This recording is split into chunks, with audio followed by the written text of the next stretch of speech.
Estimados amigos y hermanos, vengan conmigo en esta mañana, por favor, a la palabra del Señor, carta del apóstol Pablo a la iglesia de Éfeso, capítulo número 1, y vamos a leer 3 versículos, capítulo 1, y comenzaremos la lectura en el versículo número 8. Efesios, capítulo 1, versículo 8, dice la gloriosa palabra de nuestro buen Rey, que hizo sobreabundar para con nosotros en toda sabiduría e inteligencia, dándonos a conocer el misterio de su voluntad, según su beneplácito, el cual se había propuesto en sí mismo, de reunir todas las cosas en Cristo en la dispensación del cumplimiento de los tiempos, así las que están en los cielos como las que están en la tierra. Queridos hermanos, yo quiero, antes de comenzar en este sermón, yo quiero que repasemos los títulos que hemos visto en los pasados 3 sermones. Recuerden que el primer sermón se tituló La identidad del creyente en Cristo. Nuestro segundo mensaje se tituló Las riquezas del creyente en Cristo. El tercero, de la semana pasada, la salvación del creyente en Cristo. Y este mensaje en el día de hoy será titulado El presente y el futuro del creyente, obviamente, en Cristo. El presente y el futuro del creyente. Claro, de paso hablaremos del creyente y del futuro del no creyente, si bien no en detalle, sí es necesario hablar de cómo vive el no creyente en el presente y de qué le espera al no creyente en el futuro. Por tanto, pues, hermanos, ese es el título de este sermón, el presente y el futuro del creyente. Y sin más preámbulos, procedo a dejarles saber cómo vamos a abordar este tema en la mañana de hoy. En primer lugar, hablaremos del genio divino. El genio divino. Ya vamos a explicar ¿a qué hacemos referencia con esa expresión, el genio divino? En segundo lugar, hablaremos del misterio divino, el misterio divino. En tercer lugar, hablaremos del futuro del creyente y en última instancia, del presente del creyente. Así que vengamos al primer encabezado, el genio divino. Y para que ustedes vean el punto, yo les pido que lean conmigo el versículo número 8. Presten atención, dice que hizo sobreabundar para con nosotros en toda sabiduría e inteligencia. ¿A qué se refiere el apóstol Pablo con para con nosotros? Obviamente se refiere no a él exclusivamente, sino a nosotros los santos, es decir, a él, a quienes le acompañaban en sus prisiones, y también a la iglesia de Éfeso. Esta, si bien es una carta para una iglesia en particular, es de aplicación universal. Es decir, los principios, las normas, los mandamientos expresos que nosotros encontramos en esta carta son también para nosotros, salvo cuando haya una particularidad exclusiva para esa iglesia, como el trato de una disciplina en particular. No obstante, aún de esas particularidades, la iglesia del Nuevo Testamento toma principios que son relevantes para ellos. Entonces Pablo se refiere aquí a todos los convertidos, a todos los salvados por su bendita gracia. Pero noten la expresión en toda sabiduría e inteligencia. Existen personas, existen hermanos, aún comentaristas que creen que esta expresión hace referencia a los salvados por gracia. Y no es así, hermanos. Si bien cuando Dios nos salva, Dios nos concede la gracia y nos concede ciertas bendiciones y ciertamente nos concede sabiduría, pues esa es una de las promesas consignadas en la bendita palabra de Dios. No es cierto que nosotros tengamos toda la sabiduría y toda la inteligencia. Defínase inteligencia como el conjunto de conocimiento que una persona adquiere, y defina usted sabiduría como el uso adecuado para la gloria de Dios que se hace de ese conocimiento. Ahora usted entiende por qué hay muchas personas con mucho conocimiento, y con mucha inteligencia, son personas muy inteligentes, pero con poca sabiduría. Si usted me pregunta a mí, yo diría que tener las dos, tener la sabiduría y el conocimiento o la inteligencia, es lo mejor. ¿Que debemos procurarlas? Por supuesto que sí. Pero si usted me pregunta a mí, yo preferiría, y esto es a título muy personal, haciendo una aplicación a manera de paréntesis, preferiría tener poca inteligencia, pero mucha sabiduría en el Señor. Es decir, si no he estudiado mucho, si no he ido a universidades, si no he desarrollado, digámoslo así, mi profesión, prefiero tener contentamiento con lo que conozco, pero prefiero usar para la gloria de Dios todo lo que conozco. Ese es el punto. Hay mucha gente que conoce mucho de Dios, pero que usa esa información de una manera que no es agradable a Dios. Así que habiendo hecho esa diferencia, nosotros procedamos entonces.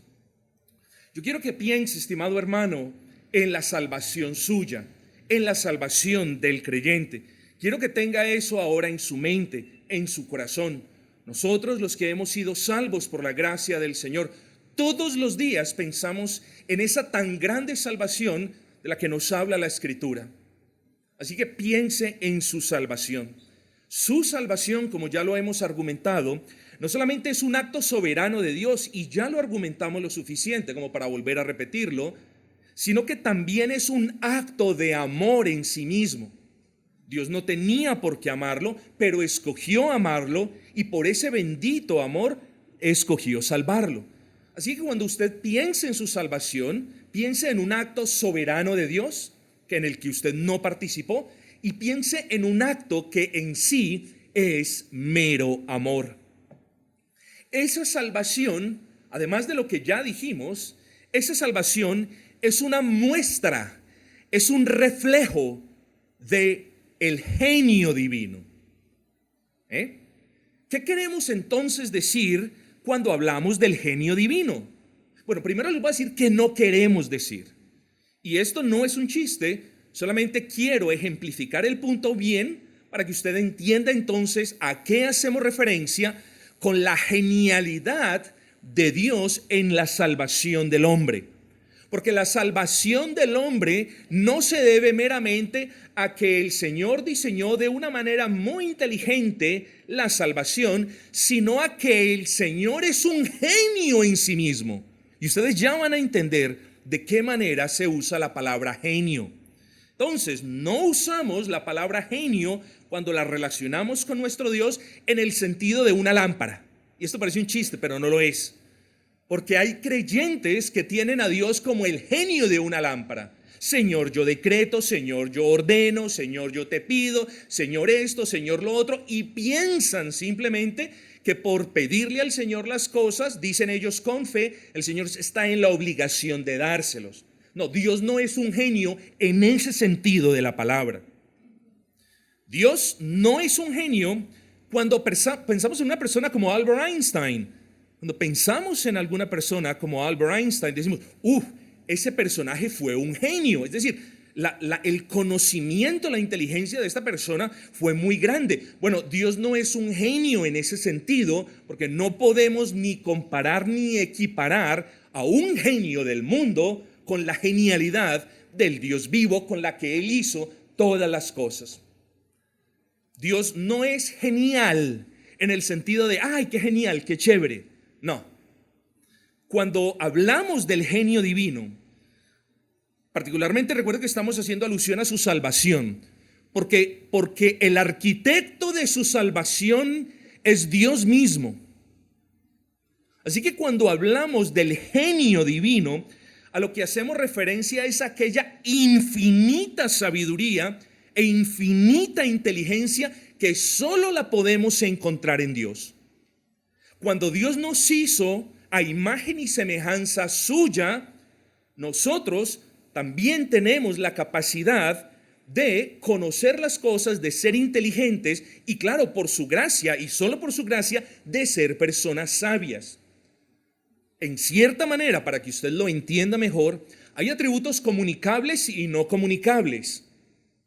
Esto de la inteligencia y la sabiduría podemos decir, y digo esto, podemos decir con un gran asterisco, porque estas no son cuestiones que usualmente se llaman atributos, pero podemos decir que Dios nos la ha comunicado.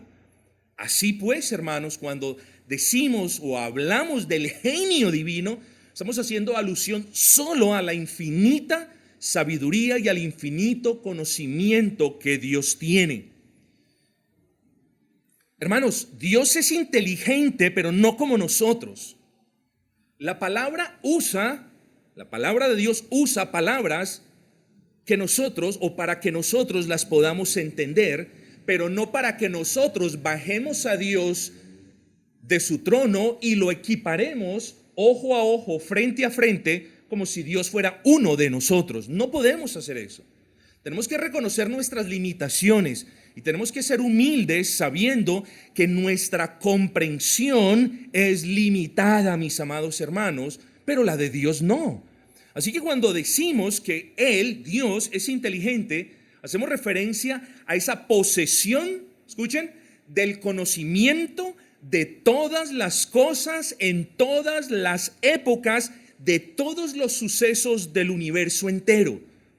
Dios no es inteligente en el sentido como lo puede ser usted, de que lee, estudia, razona, investiga. Bueno, ya encontré esto. No, Dios no es así. Dios lo ha conocido todo de todos desde antes de la fundación del universo. El conocimiento de Dios no es un conocimiento progresivo, sino es un conocimiento infinito que no lo podemos enmarcar dentro de la línea de tiempo que nosotros tenemos. Así que, hermanos, Dios no tiene sabiduría en ese mismo orden de ideas. Dios es la sabiduría misma. Nosotros podemos, hermanos, por la gracia de nuestro buen Señor, tener algo de sabiduría. Somos llamados a ser personas sabias, hermanos sabios, pero Dios no tiene sabiduría. De la misma manera como decimos que Dios no tiene amor, sino que Dios es amor, así también la palabra nos enseña a referirnos al Señor no como aquel que tiene sabiduría, sino como aquel que es, proverbio, recuerden, la sabiduría misma. Luego, hermanos, lo que el apóstol dice en este versículo número 8, que hizo sobreabundar para con nosotros en toda sabiduría e inteligencia, es lo siguiente: Dios hizo sobreabundar su gracia sobre nosotros, ahora sí, en toda sabiduría e inteligencia. A eso se refiere el versículo 8, le repito, Dios hizo abundar las riquezas de su gracia en toda sabiduría e inteligencia, o en otras palabras, esto quiere decir que Dios hizo sobreabundar su gracia en nosotros como solo Él en su genialidad, es decir, en su santo ingenio y en su infinita inteligencia, como solo Él lo puede hacer. Hermanos, ¿por qué es importante haber dicho esto? Porque en ocasiones suceden cosas en nuestras vidas que nosotros no entendemos. Y lo peor no solamente es no entender esas cuestiones, sino que lo peor es buscar un responsable de esas situaciones. Y sucede que muy a menudo cuando suceden ciertos asuntos en nuestras esferas familiares o personales, nosotros o algunos entre ustedes quizás, no lo sé, buscan a un responsable y al que es menos responsable, y es a Dios. Es verdad, ustedes no lo señalan. Es verdad, ustedes ya aprendieron a decir o a no cuestionar a Dios. Yo entiendo eso. Pero de alguna manera en sus corazones se está buscando algún responsable, un porqué, mis amados hermanos. Cuando hablamos entonces del genio de Dios, nosotros, hermanos, tenemos que entender que todo lo que Dios hace, lo hace empleando la infinitud de su sabiduría y de su inteligencia.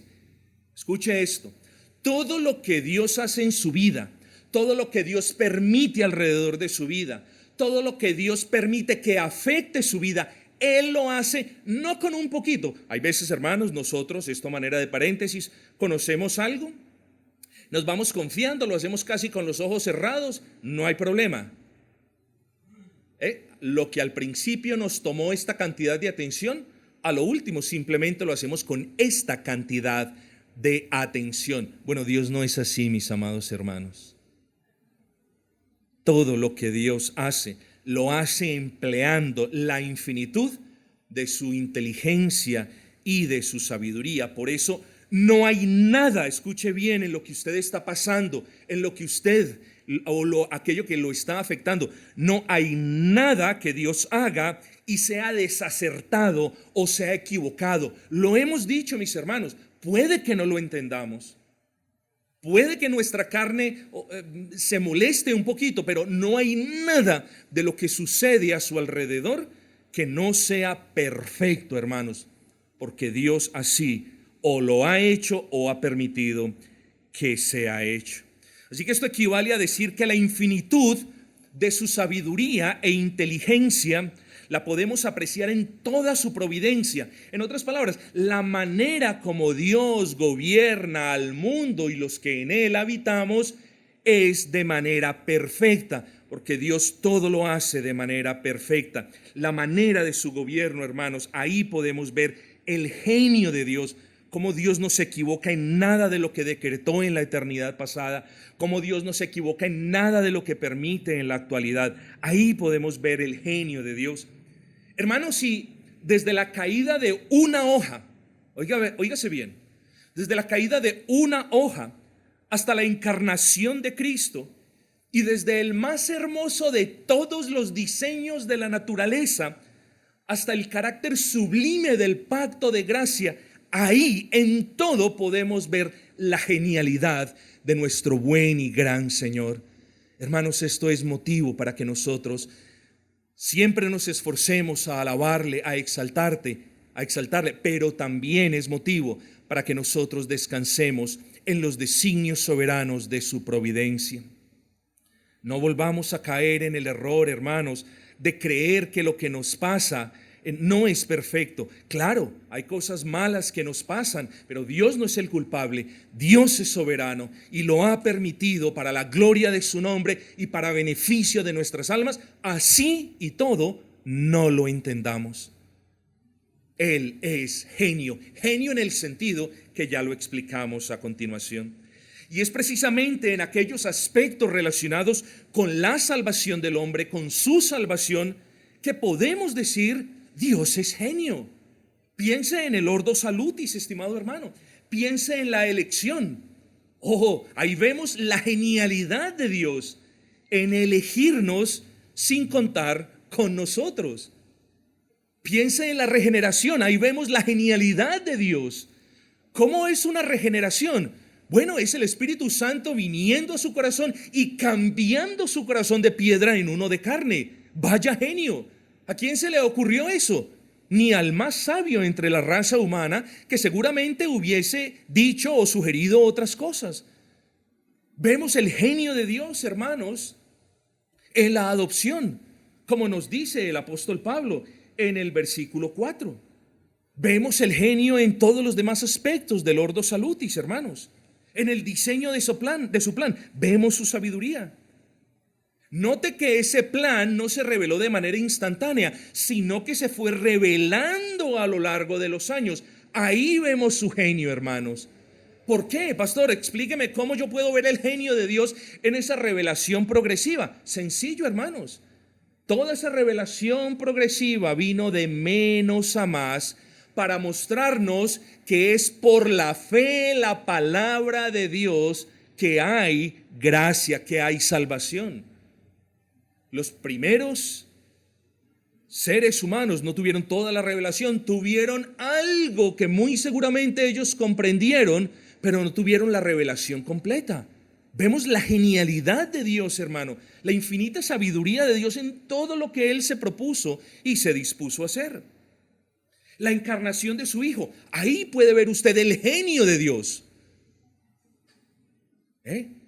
Dios tenía que venir a este mundo si es que el pacto de gracia habría de cumplirse, y se tenía que cumplir. Dios tenía que venir a este mundo y tenía que continuar siendo Dios, pero tenía que también ser hombre. Por eso los grandes puritanos y los grandes teólogos de antaño hablan acerca de Jesucristo como Jesucristo llegó a ser lo que nunca fue. Es decir, en la encarnación, el Señor Jesucristo llegó a ser lo que nunca fue, hombre, y nunca deja de ser lo que llegó a ser. Es decir, siempre será hombre perfecto y Dios perfecto. ¿No es eso la genialidad de Dios en su máxima expresión? Por supuesto que lo es. La genialidad de Dios en la salvación. Piensen esto. Para que la salvación suya fuese una realidad, tendría que haber un castigo. Y de nada serviría que usted fuese castigado porque usted no es un cordero sin mancha. Por tanto, en el genio divino, Él tenía que enviar a su Hijo, al cordero sin mancha, para que Él, como Dios perfecto y hombre perfecto, fuera castigado por el Padre en la economía trinitaria y entonces el Hijo lograse esa salvación. Es decir, se tenía que saciar de manera perfecta la justicia de Dios. ¿Y quién lo puede hacer? Dios mismo, en la persona de Cristo. Eso es el genio de Dios en su máxima expresión. Oh, estimados hermanos, podemos hablar mucho más al respecto de este tema. Piensa en el Evangelio. Ahí vemos el genio divino. Hermanos, ¿de qué manera? Bueno, mire la sencillez del Evangelio. Es un mensaje sencillo, claro. El Evangelio es el mensaje más sencillo, más claro, más sublime, más grandioso, más hermoso y todos los demás buenos calificativos que le podamos adjudicar. Pero el Evangelio es tan sencillo. Mire la sabiduría de Dios aquí, mire el genio de Dios. El Evangelio es tan sencillo que es insuficiente para muchos.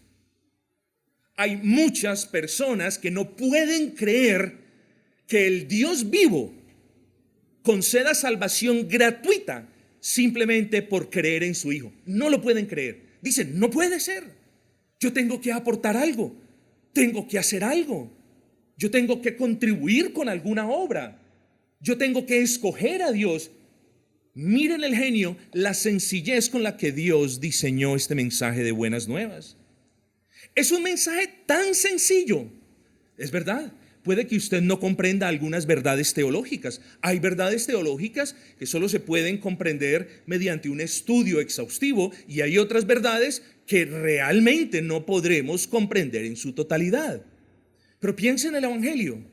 El más sencillo de todas las personas, aquel que no tiene casa, aquel que anda en las calles, aquel que ha perdido incluso la razón porque ha estado en el alcohol o en las drogas, cuando el Señor lo regenera, él puede entender el más sencillo de todos los mensajes. Y ahí vemos la genialidad de Dios, porque vemos a los sabios y a los entendidos de este mundo no pudiendo comprender ese mensaje sencillo. Así que vemos allí el genio de Dios en el diseño de ese evangelio. Vemos el poder de Dios en el evangelio, Romanos 1:16. Vemos la genialidad de Dios en la proclamación.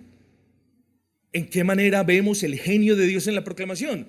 Bueno, que usted puede tener aquí el predicador más elocuente del mundo y la predicación será en vano si el Señor no obra en el corazón de los creyentes. Y podemos seguir hablando mucho más de esto. Entonces, mis hermanos, el apóstol Pablo se dirige a los efesios para decirles aquella elección de la que hemos estado hablando en las clases pasadas, aquella elección de gracia fue hecha en toda sabiduría e inteligencia. Y aquellas bendiciones de gracia dispensadas, de lo que también hemos hablado, fueron dispensadas en toda sabiduría e inteligencia. Y aquel evangelio de gracia por el cual vosotros fuisteis salvos fue también revelado en toda sabiduría e inteligencia. Hermanos, y es precisamente al respecto de esa revelación salvífica de la que ahora tenemos que hablar. El versículo 8 entonces nos habla del genio divino, de la genialidad del Dios vivo, pero el 9 nos habla del misterio divino. Veamos el versículo número 9. Dándonos a conocer el misterio de su voluntad, según su beneplácito, el cual se había propuesto en sí mismo. Quiero antes de entrar a explicar ese versículo que usted note un punto. Dice, según su beneplácito. ¿Saben qué significa eso? Que Dios nos dio a conocer el misterio de su voluntad porque Él quiso hacerlo. Entienda el punto. Dios no tiene que hacer nada.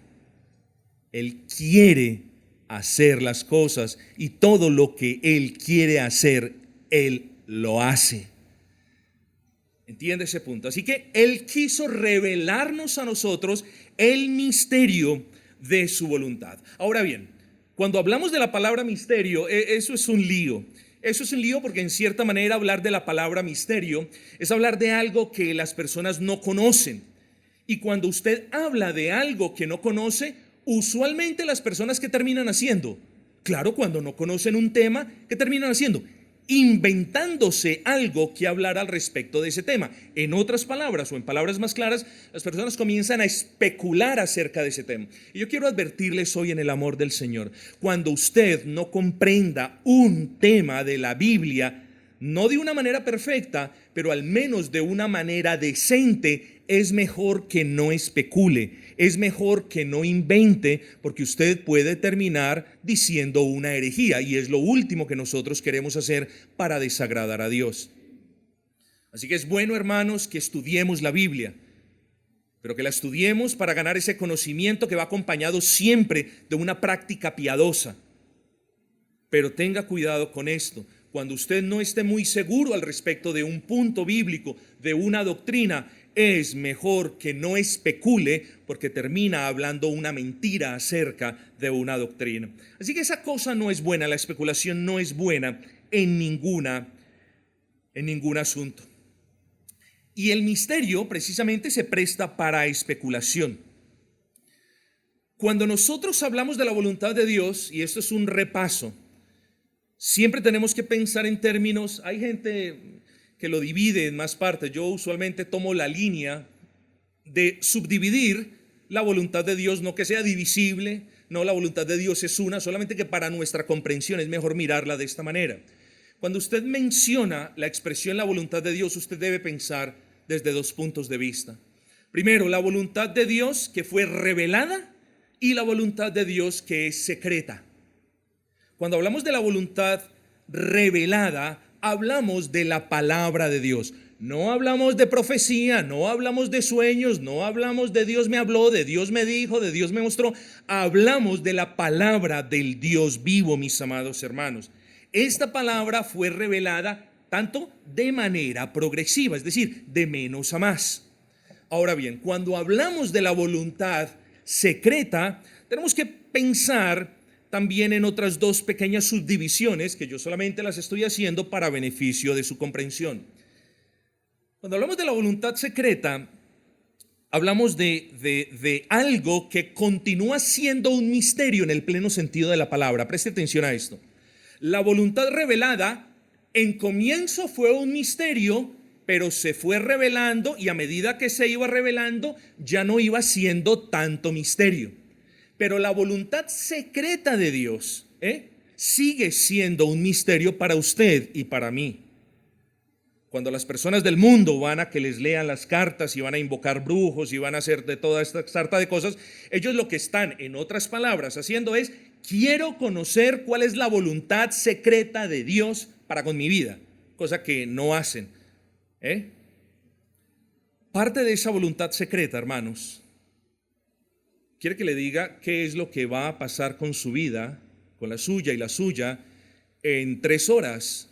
Esa es parte de la voluntad secreta de Dios, porque ni usted ni yo lo sabemos.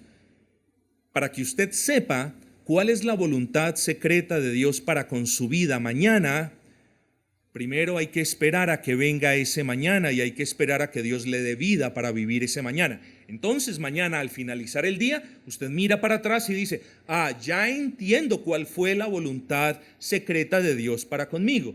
pero lo que quiero que vean es que de manera constante nosotros no conocemos esa parte de la voluntad secreta, ese plan del Señor para con nosotros a medida que los actos de su providencia se van desenlazando. Y hay una parte de la voluntad secreta que no conocemos y que nunca vamos a conocer. Ahora bien, hermanos, regresemos al contexto. Esta fue una explicación doctrinal. En este contexto, misterio no es entonces, no hace referencia cuando el apóstol Pablo dice, dándonos a conocer el misterio de su voluntad. En este contexto, misterio no es algo que nadie conoce y que nadie jamás podrá llegar a conocer, sino que misterio es algo que no había sido revelado antes, pero que lo fue cuando el tiempo de Dios se cumplió. Entonces, lo que Pablo le dice a los efesios, que dicho sea de paso, también es relevante para nosotros como iglesia del nuevo pacto, es que Dios reveló su voluntad salvífica trayéndonos a Cristo, y ahora ellos podían decir varias cosas.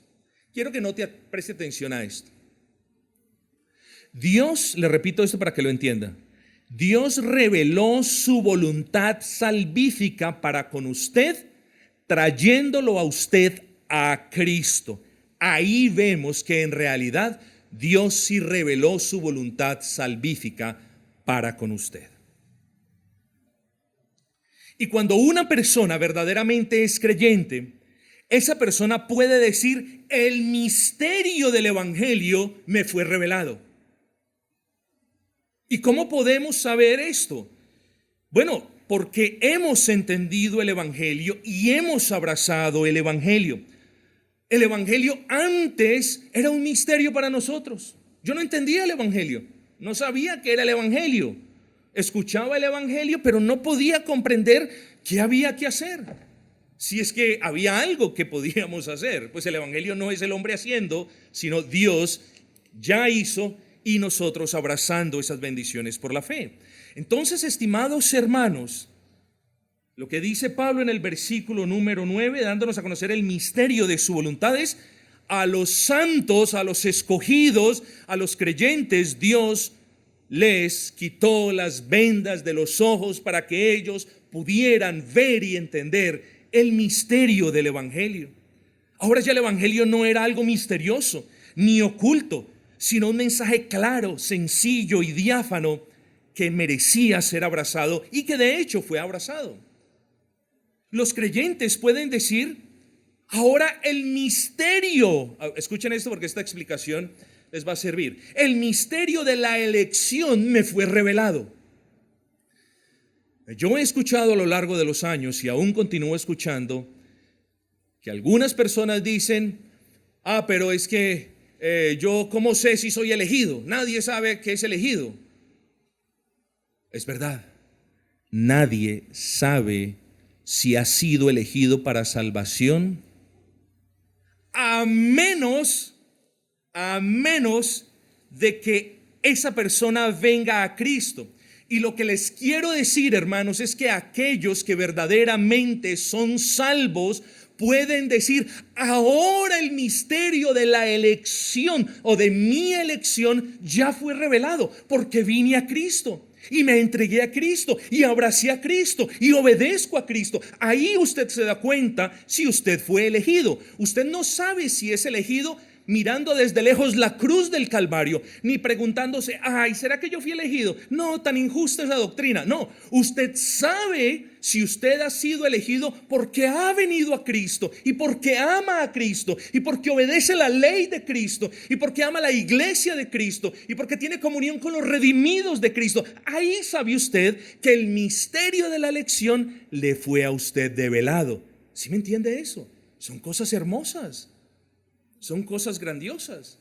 Los verdaderamente creyentes pueden decir que el misterio del plan de Dios para con ellos también les fue revelado. Un verdadero creyente no puede decir, no, yo no sé cuál es el plan de Dios para conmigo. Abro paréntesis. Por eso es que esa manera de evangelismo vago, mundano y despreciable que se ha popularizado por muchos países en el mundo, por eso es que esa manera de evangelismo barato es despreciable, porque es un engaño. ¿Cómo usted puede decirle a alguien, Dios te ama? O Dios tiene un plan hermoso para tu vida. Suponga que esa persona nunca venga a Cristo. Usted la engañó. Usted le dijo, Dios tiene un plan muy hermoso para usted, pero esa persona nunca vino a Cristo. Y resulta de que esa persona se creyó el cuento de que Dios tenía un plan muy hermoso para usted, y después en el infierno se estará preguntando, ¿cuál sería el plan hermoso que Dios tenía para con usted, para conmigo? No engaña a las personas así. A las personas se les evangeliza proclamándoles el evangelio, no engañándolas. Y ese es el punto. Nosotros sabemos que el plan de Dios para con nosotros, sus redimidos, es hermoso. ¿Por qué? Porque lo dice Romanos. Todas las cosas obran para bien de los que aman al Señor. Entonces, si mañana algo nos sucede, hombre, seguro nos vamos a doler, seguramente vamos a llorar si es algo malo, pero sabemos que eso es parte del plan hermoso y nosotros sabemos el futuro que nos aguarda. Así que, mis amados hermanos, miren la hermosura del Señor. Dios nos ha revelado el misterio del evangelio, algo que no había sido revelado, nos fue revelado por el poder y la gracia del Espíritu Santo. Dios nos ha revelado el misterio de nuestra elección. Ya podemos entender que sí fuimos elegidos porque amamos a Cristo y vinimos a Cristo y servimos a Cristo. Y también podemos entender del plan de Dios para con nosotros. Es un plan grandioso, como dice Jeremías, porque yo tengo para ti cosas buenas y no malas. Ya entendemos que pese a cualquier dolencia, que pese a cualquier enfermedad, a cualquier desafío, a cualquier circunstancia difícil que tú puedas estar viviendo como creyente, ya es un plan hermoso y se consumará y será de gran bendición para tu alma. De nuevo, lo que Pablo entonces les dice a los efesios es que parte de ese tesoro que nos pertenece en las riquezas de su gracia es el conocimiento del misterio de su voluntad salvífica para con ellos y, por supuesto, para con ustedes. Hermanos, puede que existan cosas que usted quiera saber. Yo también hay veces me pregunto, Señor, ¿cómo será el cielo? Y aquí en la Escritura mucho se nos habla del cielo.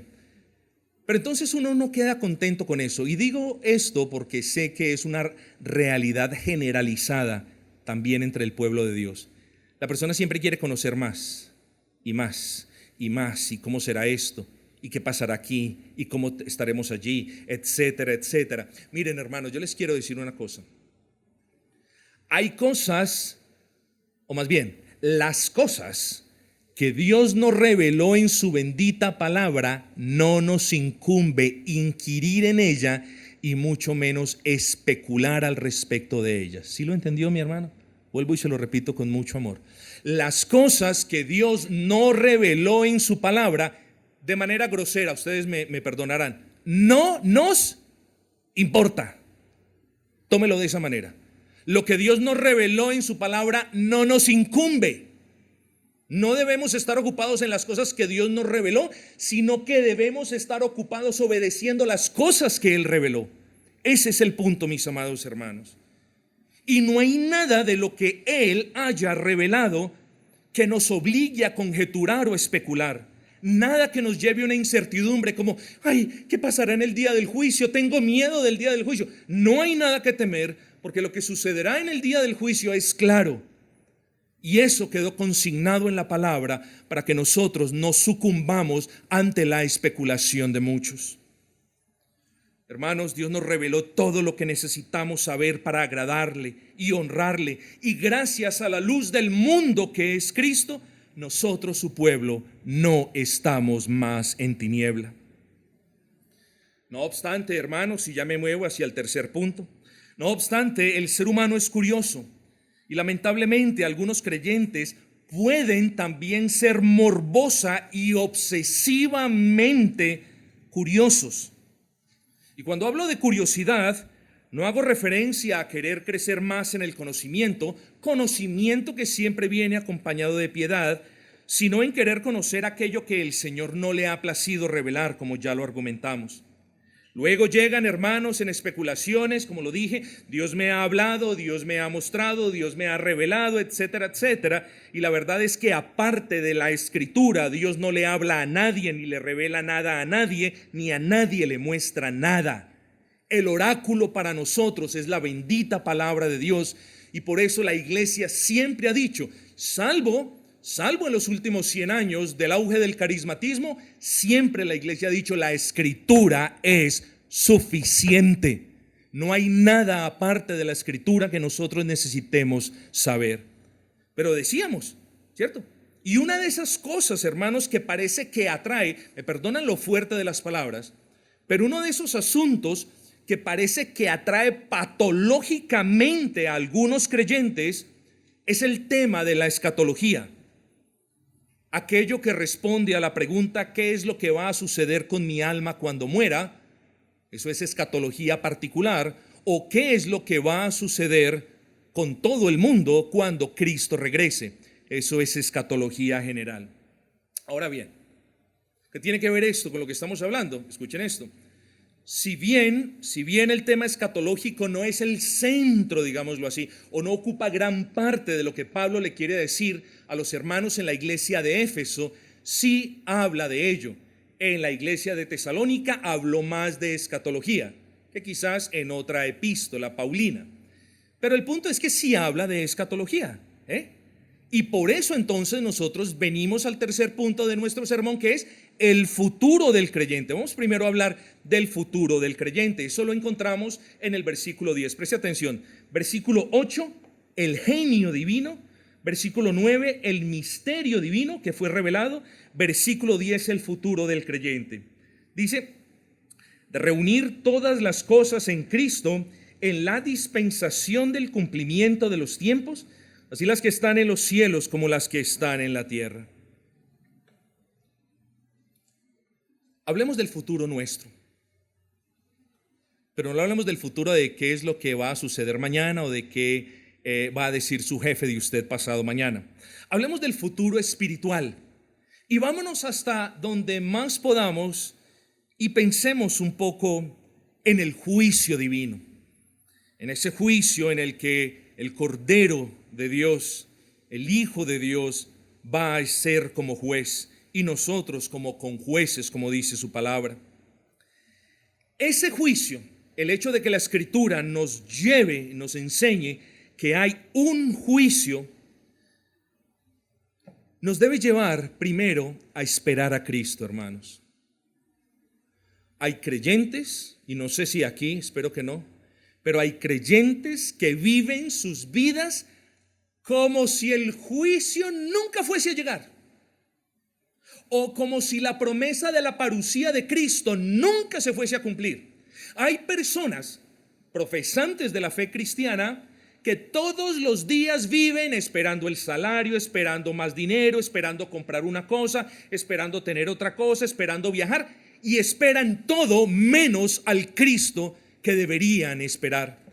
Porque lo esperaron, hermanos, los santos de la iglesia primitiva. Maranata, regresa pronto Cristo. Pero ahora llegamos a este mundo y los creyentes no están esperando a Cristo. Están ocupados en sus asuntos y no están esperando a Cristo. Bueno, cuando pensemos en nuestro futuro, debemos saber que Cristo regresa. ¿Por qué? Porque esperar nos ayuda a estar mejor preparados. Cuando una persona está esperando que llegue el día del viaje, está pendiente en las cosas que requiere para hacer ese viaje. Así debería ser también entre nosotros, mis amados. Nosotros deberíamos tener presente que el futuro se aproxima, que Cristo regresa, que nosotros vamos a morir. No sé lo que suceda primero, pero debemos estar mejor preparados. Y esa preparación, hermanos, nos ejercita en la piedad. Porque cuando sabemos que vamos a morir y que nos vamos a presentar delante de Cristo en el paraíso de Cristo, o cuando sabemos que Cristo regresa, mis amados hermanos, nosotros entonces no vivimos de una manera desordenada, tratamos de vivir de una manera piadosa, agradándole en todas las cosas que Él nos manda. Hermanos, pero si bien debemos pensar en nuestro futuro y en el futuro juicio, ahí también vamos a ser juzgados nosotros, ya les explico. Si bien debemos pensar en ese futuro no nos debe afanar. Ese juicio en el que nosotros también participaremos, no nos debe afanar. ¿Por qué? Porque hay personas, hermanos, que todavía no saben lo que va a pasar en ese juicio. Si en la tierra, por la gracia de Dios, mediante la fe que Él nos ha dado, fuimos declarados inocentes a los ojos de Dios, no es posible, miren la implicación teológica, no es posible que en los cielos vamos a ser declarados culpables. ¿Sí me entendió? En el juicio futuro, en el juicio final, va a haber una reivindicación, una reiteración del fallo inocente por la sangre de Cristo. Así que usted no va a escuchar nada, usted no va a estar allí como en el juicio final. Ay, ¿qué me va a tocar? Yo en la tierra fui salvo, pero ahora no sé. No, usted va con un gran gozo, sabiendo que el veredicto inocente por la sangre de Cristo va a ser reiterado sobre usted. Así que el justo juicio de Dios no nos debe afanar, ni nos debe asustar, ni nos debemos, hermanos, preocupar, porque no tenemos la potestad de saber cuándo es. El creyente espera su muerte sabiendo, escuchen, que en la dispensación del cumplimiento de los tiempos, como nos dice el versículo número 10, es decir, cuando el tiempo señalado por Dios se cumpla, el Padre reunirá en Cristo. Miren lo que dice: en la dispensación del cumplimiento de los tiempos, así las que están en los cielos como las que están en la tierra, en Él asimismo tuvimos herencia. Versículo 10, de reunir todas las cosas en Cristo en la dispensación del cumplimiento de los tiempos. Así que cuando el tiempo perfecto de Dios se cumpla, escuchen esto, el Padre reunirá en Cristo, o bajo el dominio absoluto de Cristo, volvemos al punto, todas las cosas que están en los cielos y que están en la tierra. ¿Sí entendió eso? Porque cuando hablamos del futuro espiritual de los creyentes, hablamos de lo que nos dice Efesios capítulo 1, versículo 10. El día del juicio, el Padre reunirá bajo el soberano gobierno de su Hijo Jesucristo todas las cosas que están en los cielos y que están en la tierra. ¿A qué hace referencia todas las cosas que están en los cielos como las que están en la tierra? Ojo con esto. Presten atención. ¿A qué hace referencia todas las cosas que están en los cielos como las que están en la tierra? Voy por partes. ¿Será que hace referencia a las cosas materiales? No. ¿Será que hace referencia a los animales? No. ¿Será que hace referencia a la sociedad? No. ¿A la cultura? No. ¿Por qué? Porque ni las cosas, ni los animales, ni las sociedades, ni las culturas son redimidas por Cristo. Recuerde que cuando hablamos de redención, hablamos del derramamiento de sangre que nos compró, que nos liberó de la esclavitud. Por tanto, estimados hermanos, Cristo no derramó la sangre ni por cosas, ni por animales, ni por sociedades en general, ni por culturas. Cristo derramó la sangre por los seres humanos que fueron escogidos antes de la fundación del universo. Si usted no entiende esto, luego cuando usted escuche una de las herejías de la justicia social y de la redención de la cultura, usted va a caer preso de esas mentiras. La redención solamente fue para seres humanos, particularmente para los escogidos de Dios en Cristo. Entonces, hermanos, cuando el apóstol le dice a los hermanos de la iglesia de Éfeso, se me acabó el tiempo, hermanos, qué lástima. Cuando el apóstol le dice a los hermanos de la iglesia de Éfeso, todas las cosas que están en los cielos y las que están en la tierra, ¿a qué se refiere? Se refiere a todos los redimidos que ya están con Cristo en los cielos y a todos los redimidos que aún no están con Cristo y que están aquí en la tierra. A eso se refiere.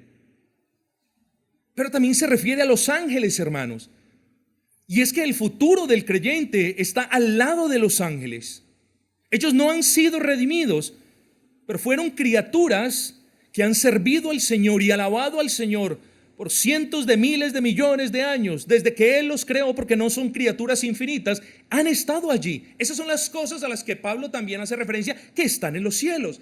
Así cuando se una el glorioso cielo con esa tierra renovada, los habitantes del cielo van a estar reunidos con los de la tierra y no habrá distinción en ellos, porque seremos glorificados. Oh, mis amados hermanos, si hay algo que consuela al creyente, es estar seguro del futuro que nos aguarda en el Señor Jesucristo. Hermanos, quisiera argumentar más a favor de los perros y de los gatos y de los leones, porque Isaías en el capítulo 11 y también en el capítulo 65 nos habla: morará el lobo con el cordero. Y en el capítulo 65 también hace una alusión muy similar. Hermanos, tenemos que entender que el profeta no está hablando, del reino del Mesías, no de ningún reino milenial, porque ahí sí se descacha el doctor MacArthur, porque el reino milenial no existe, hermanos. Para quienes no han visto bien esa serie de sermones, de exposiciones, les invito a que busquen a los hermanos al final del servicio y les den el enlace de esa serie de sermones al respecto de la escatología. No hay reino milenial. Estamos en el reino de Cristo, hermanos, y en el reino de Cristo no hay animales, mis amados hermanos, hay redimidos. Segundo, el profeta en Isaías, ni en Isaías 11 ni en el 65, está hablando de un tiempo en el que no haya guerra, porque la Escritura no nos habla de un tiempo en el que no hay guerra. Tampoco está hablando el profeta de un tiempo en el que el reino animal cambie su comportamiento como si Dios hubiese cambiado la naturaleza en ellos. No podemos hablar de eso, hermanos. Y no podemos tomar esas palabras del profeta de manera literal, porque note usted esto que le voy a decir. Si usted toma las palabras del profeta de manera literal, eso de que el lobo habitará con el cordero y el niño pastoreará a ambos y todo lo demás, usted también tiene que tomar de manera literal que el profeta dice que de la boca del Salvador saldrá una vara. ¿Sí me entendió el punto? O los toma literales o los toma figurados. Y es obvio, hermanos, a la luz de toda la enseñanza de la Escritura, que debemos tomarlo de manera figurada. Así que cuando usted sepa, cuando usted entienda que lo que dice el apóstol Pablo no es que todo va a quedar inmiscuido y que los gaticos van a estar por ahí andando y todo lo demás. Oh, no, mis amados hermanos. No, eso no es lo que quiere decir el Señor. Lo que quiere decir el Señor es que en el reino de Cristo, es decir, hoy, desde la resurrección de Cristo hasta el día de su regreso, nosotros convivimos con el reino de Satanás. Y el reino de Satanás, por mucho que asedie las puertas de la iglesia, no va a prevalecer sobre nosotros. Eso es lo que dice el profeta, hermanos. De la misma manera como han coexistido el pacto de obras y el pacto de gracia desde el comienzo, así también el reino de Dios ha coexistido con el reino de Satanás desde el comienzo. Este profeta Isaías no nos está hablando de algo, de una época especial, ni de ningún reinado milenario. No es posible que la Escritura nos hable de eso. Entonces, hermanos, habitaremos con otros creyentes y nos gozaremos con ángeles. Pero tenemos que hablar del presente del creyente, hermanos. Hemos hablado del genio de Dios en el diseño del plan salvífico, en toda su providencia.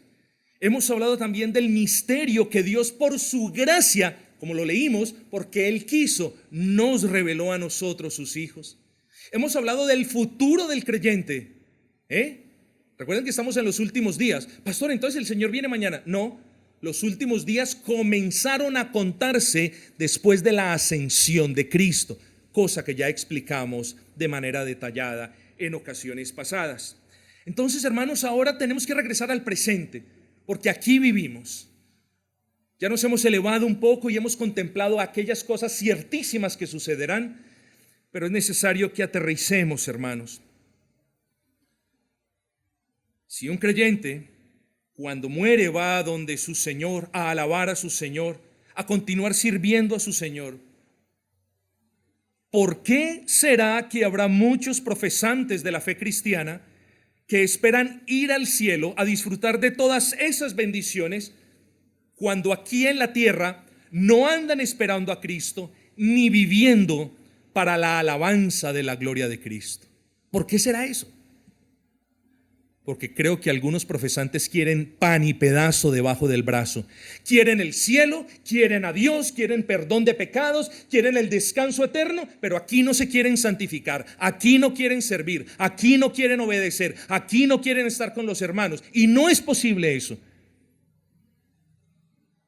El apóstol le recuerda a los hermanos de la iglesia de Éfeso su identidad en Cristo, sus riquezas en Cristo, su salvación en Cristo. Pero escuche, y ahora en virtud de esa salvación, el apóstol procede a recordarles cómo será ese futuro en Cristo, pero también les recuerda cómo debe ser el presente en Cristo.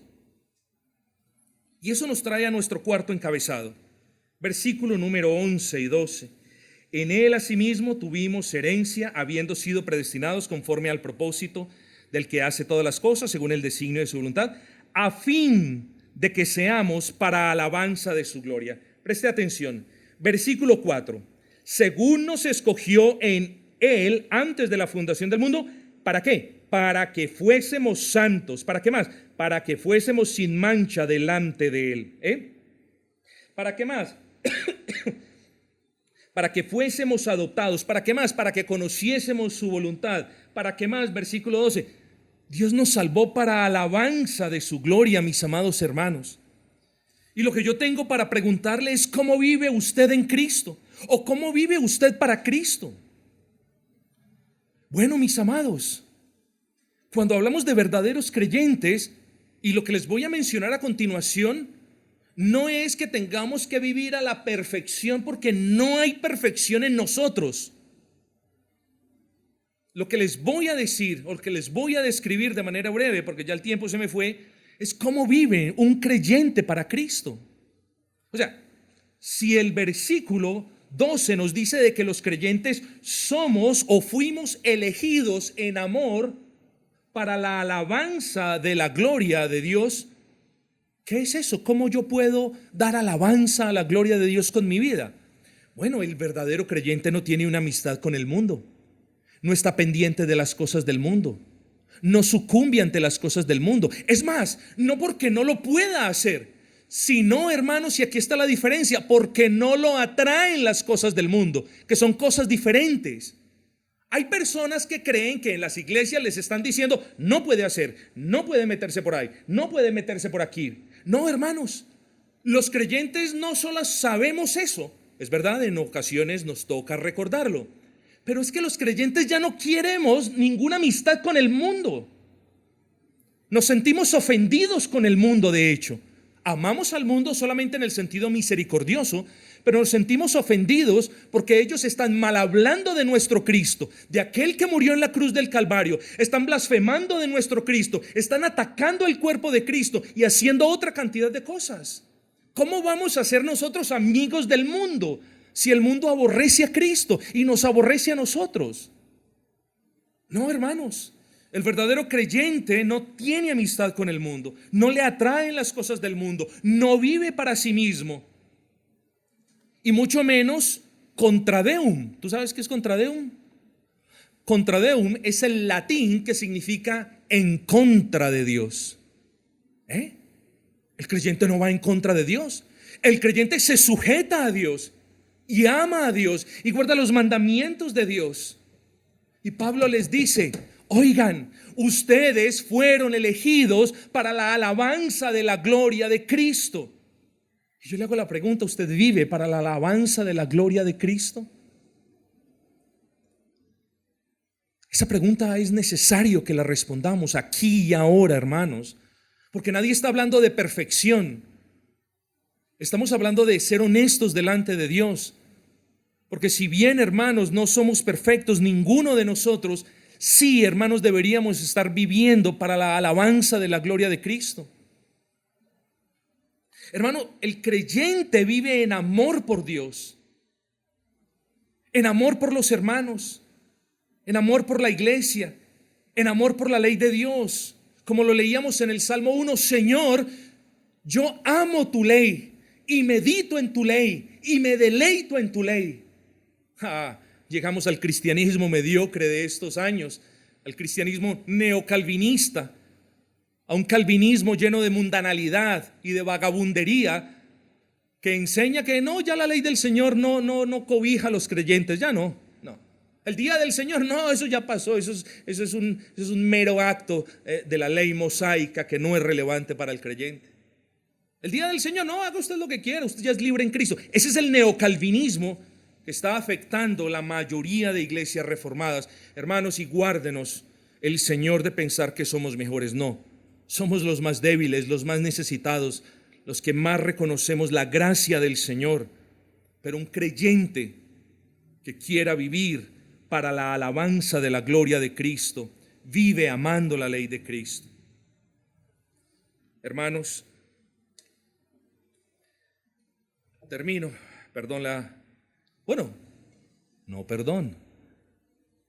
pocas veces me extiendo tanto y los vi a todos con una excelente disposición que continúo solamente por 2 minuticos. Y doy gracias a Dios por obrar en sus corazones, hermanos. Yo siempre he dicho que Gracia Redentora es una iglesia disciplinada. Siempre reconozco, no somos los mejores ni eso nos preocupa. Pero siempre, hermanos, he dicho, Dios me ha bendecido pastoreando esta iglesia. Espero que Dios también los esté bendiciendo y que los haya bendecido en la mañana de hoy, recordando el genio de Dios en el plan de salvación, recordando ese misterio que Dios nos reveló y ese misterio que ahora tanta paz y tanta tranquilidad nos da, que ya no es un misterio, sino ya es una revelación clara, diáfana para nosotros.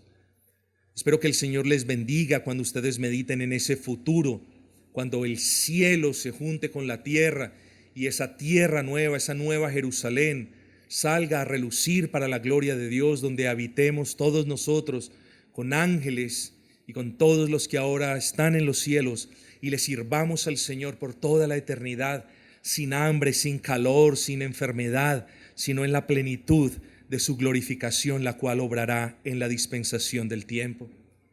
Hermanos, pero pese a estas cosas, también aguardo en el Señor que usted sea consciente que usted no fue elegido para otra cosa, sino para que su testimonio brille para la gloria y la alabanza de Dios. No se le olvide.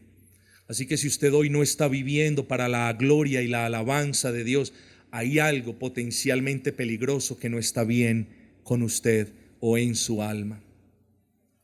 Cuando usted muera, aquí hablamos del futuro, no se le olvide pensar en lo que les espera: gozo pleno, paz perfecta, amor sin límites, comunión diáfana, servicio sin cansancio, adoración continua y alabanza día y noche. Nosotros ni siquiera en este momento nos podemos imaginar eso. ¿Saben por qué? Porque no podemos desligar estas cosas aparte del cansancio corporal. Así que, hermanos, tengamos fe y pensemos que cuando llegue ese futuro, hermanos, todo será perfecto y glorioso. Así que vale la pena sufrir con honra las vicisitudes y enfrentar los desafíos que tenemos hoy. Porque como dice la palabra, las cosas que vivimos hoy, las aflicciones que tenemos hoy son esto, comparada con la infinitud de las bendiciones que tendremos cuando nuestros cuerpos sean glorificados y vivamos delante de nuestro Dios en la plenitud de gozo. Pero aterricemos nuevamente, volvamos a la tierra, hoy, aquí y ahora. Hasta que ese día de perfección llegue, seguiremos cometiendo errores, seguiremos trastabillando, seguiremos equivocándonos, sí, hermanos. Los creyentes no nos fijamos en esas cosas para escudarnos. No, más bien, hermanos, lo que deberíamos estar haciendo es recordando que el plan de salvación que Dios nos ha revelado incluye una vida santa. No piense en el cielo sin pensar en la responsabilidad que usted tiene aquí y ahora en la tierra. No piense en las bendiciones celestiales sin pensar en aquellas cosas a lo que Dios lo llama a hacer. Dios los llama a ser una persona piadosa, temerosa de Dios, obediente y servicial. Hermanos, y termino el sermón. Y pocas veces termino el sermón de esta manera. Pero hoy quiero terminarlo con un versículo del apóstol Pablo, y no precisamente del apóstol Pablo para con los efesios, sino del apóstol Pablo para con los romanos. Hermanos, dice el apóstol, pues si vivimos, para el Señor vivimos, y si morimos, para el Señor morimos. Así pues, sea que vivamos o que muramos, del Señor somos. Y si tú eres del Señor, entonces no desecharás lo que te he aconsejado hoy en el nombre de nuestro Dios, de no perder de mente ese futuro que te espera, pero de estar también pendiente de ese presente que demanda de ti santidad, obediencia, servicio, lealtad. Bendito sea el nombre del Señor.